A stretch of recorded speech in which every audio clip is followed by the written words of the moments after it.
Bab 20. Alexander berjalan menuju kamarnya tetapi berhenti di pintu yang ada di depan kamarnya. Dia bisa mendengar detak jantungnya di balik pintu. Kucing itu mengais-ngais pintu sambil menatap Alexander. Tidak hari ini, Areo. Dia butuh istirahat, katanya pergi ke kamarnya. Setelah 1 jam setelah selesai mandi dan meminum darah yang dibawa oleh pelayan, dia keluar dari kamarnya menuju kamar Kati. Yang mengejutkannya, Areo ada di sana tidur di depan pintu. Kucing itu membuka matanya dan menatap tuannya dengan mata setengah tertutup seolah-olah sedang menuduhnya.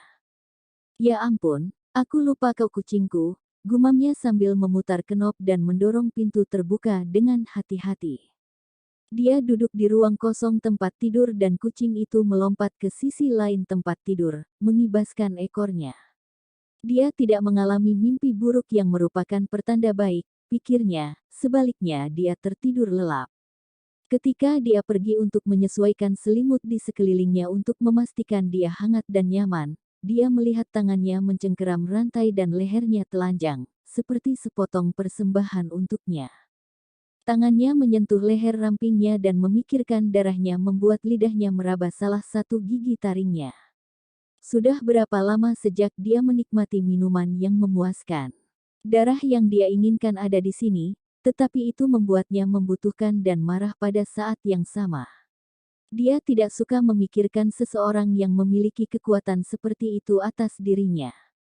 Kebutuhan akan darahnya adalah karena dia telah mengikatnya padanya dan butuh 6 tahun untuk menyadarinya. Seiring berlalunya waktu, dia tidak mengerti apa penyebab rasa haus darahnya yang tidak terpenuhi dan mengira itu adalah sesuatu yang lain.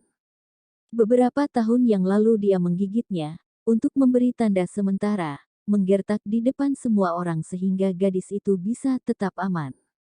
Menyelipkan selimut, Alexander mengambil kucingnya di lengannya dan meninggalkan kamar untuk gadis itu tidur ketika Areo mulai mengeong. Ketika matahari terbit keesokan paginya, Kati terbangun dengan perasaan pusing karena kepalanya terasa berat. Dia duduk di sana tak bergerak seiring berjalannya waktu. Tidak ada lagi yang bisa disebut miliknya. Hari-hari berlalu seperti itu dan rasa sakit yang dia rasakan akhirnya berkurang sedikit demi sedikit. Sylvia dan Elliot menemaninya ketika mereka tidak memiliki pekerjaan sementara dia hanya melihat Alexander saat makan malam atau terkadang tidak. Dia bersyukur atas kebaikan dan keramahan mereka yang telah mereka tunjukkan padanya, tetapi sekarang sudah 2 minggu dan dia tidak bisa hidup seperti itu selamanya. Dia adalah seorang tamu dan bukan kerabat tuan untuk menyambutnya. Dia tahu sebuah keluarga yang telah pindah ke desa berikutnya dan kemudian dia memiliki temannya Annabel juga jika dia membutuhkan bantuan. Pada hari ke-15, Kati memutuskan untuk berbicara dengan Alexander dan pergi ke ruang kerjanya di mana dia berbicara dengan Elliot dan pria lain. Dia tidak ingin menyela tetapi Alexander entah bagaimana menyadari bahwa dia berada di sisi lain pintu dan membuatnya duduk di kursi yang ada di ruangan itu. Elliot sedang bermain dengan perangkat yang terlihat seperti jam sementara Lord dan orang lain berbicara tentang hubungan mereka dengan penduduk desa dan penduduk kota. Penghasilan juga tidak membantu kami, tanya pria berkacamata di ruangan itu. Mungkin, jika kita bisa mengurangi pajak yang terjadi, kita bisa menggunakannya untuk keuntungan kita, saran Alexander. Apakah itu baik-baik saja? Kita bisa mendapatkan uang dengan cara lain, kata Lord Valeria yang mengambil perkamen kosong dari meja dan menulis sesuatu di atasnya sebelum menyerahkannya kepada pria itu. Kau tahu apa yang harus dilakukan dengan ini, Oliver? Ya Pak, jawab Oliver singkat mengambil perkamen dan bangkit dari tempat duduknya untuk pergi. Saat pria itu pergi, Kati tidak merindukannya, menatapnya dari sudut matanya, itu adalah tatapan yang cerdik. Pria itu tegas dan tenang sepanjang waktu, tidak menunjukkan emosi apapun. Inilah yang mereka sebut sebagai pria berwajah batu, pikir Kati dalam hati. Tapi mungkin itu sebabnya bagaimana dia mencapai posisinya sebagai orang kedua dalam komando di Kekaisaran Valerian. Ada yang bisa saya bantu, Miss Catherine? Tanya Alexander begitu Oliver meninggalkan ruang kerja, menutup pintu di belakangnya. Aku minta maaf karena mengganggu pekerjaanmu. Dia meminta maaf. Ketika dia bertanya kepada Sylvia di mana Alexander berada, dia bertanya apakah dia sibuk karena jika dia ada, dia bisa menunggu selama beberapa jam. Kamu tidak perlu meminta maaf, tidak ada yang terganggu, jawab Alexander dengan senyum menawan yang membuatnya linglung, melupakan alasan mengapa dia datang selama beberapa detik. Kami telah merencanakan untuk mengunjungi teater minggu depan, apakah Anda ingin ikut? Elliot memintanya meletakkan perangkat di atas meja. Teater. Saya yakin Anda belum pernah mengunjungi satu sebelumnya, komentar Alexander yang dia menggelengkan kepalanya. Pria itu bersikap baik padanya dan jika dia tinggal di sini lebih lama, dia hanya akan merasa bahwa dia menggunakan kebaikannya untuk keuntungan pribadinya. Kamu harus datang. Anda mungkin menyukainya. Kathy lambat, tetapi dia ingat bahwa dia telah merencanakan untuk meninggalkan mansion.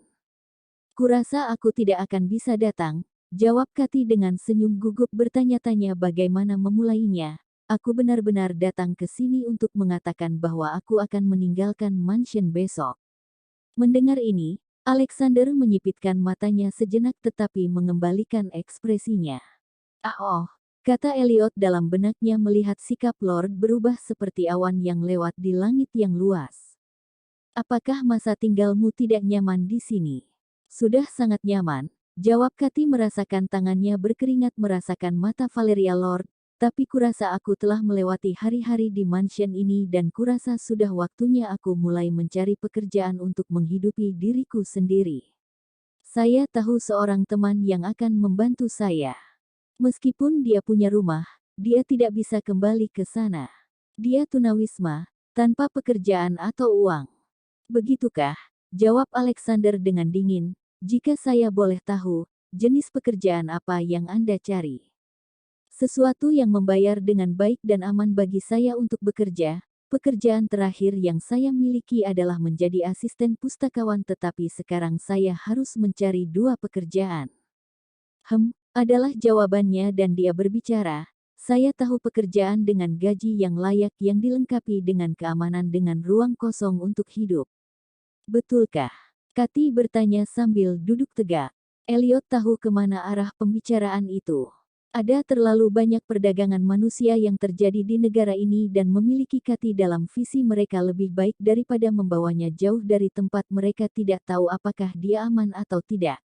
Ya. Itu di sini di mansion, dia menawarkan dengan mata berbinar, kita bisa menggunakan bantuan ekstra kan, Elliot? Dia bertanya pada temannya. Alexander benar, kami kekurangan anggota selama pesta, kata Elliot sambil memegang tangan Kathy sebelum dia bisa memprotes, kamu tidak perlu khawatir tentang apapun lagi. Saya akan menyampaikan berita ini kepada Sylvia, sampai nanti, katanya dengan senyum lebar di wajahnya meninggalkan ruangan. Tapi apa deskripsi pekerjaannya? Hanya pembersihan rumah tangga biasa dan berkebun, kata Alexander bersandar di kursinya, Anda juga akan membantu saya ketika saya membutuhkan. Misalnya membereskan kamarku, membawakanku sarapan dan menjaga Areo. Kelihatannya tidak seburuk itu, pikir Kathy pada dirinya sendiri. Mungkin dia bisa bekerja di sini dan pindah setelah beberapa saat. Saat dia berjalan ke pintu, Lord of Valeria berbicara. Dan Catherine. Ya. Dia bertanya berbalik. Kamu akan tidur di kamar yang sama denganmu sekarang dan bukan di bawah tanah tempat para pelayan.